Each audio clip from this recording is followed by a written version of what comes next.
Hello guys, welcome back to my channel Deepika's lifestyle. আমি আজকে রাতের ডিনারের জন্য শাহি পনির বানাচ্ছি, তো তাই ভাবলাম আপনার সাথে শেয়ার করি। আর ভিডিওটা যদি একবার ভালো লাগে লাইক কমেন্ট শেয়ার করে দেবেন, আর স্কিপ না করে ভিডিওটা কমপ্লিট দেখুন। অনেক দুর্দান্ত রেসিপি।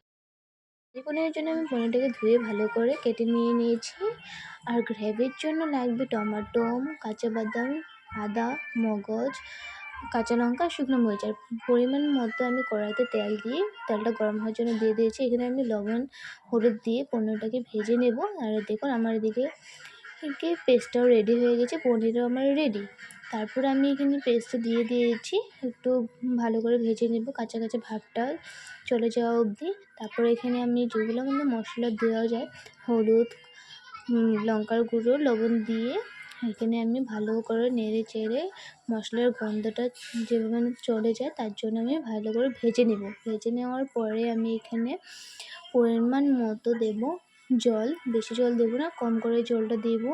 বেশি জল দিলে ভালো লাগে না, তাই এখানে কম করে জল দিয়ে দেবো। ফুটেই গেছে, দেখুন আমার গ্রেভিটা এরকম করে গ্রেভিটা হয়ে গেছে। আর উপর দিয়ে আমি একটুখানি চিজ দিয়ে দিয়েছিলাম। এর তো আমার শাহী পনির রেডি।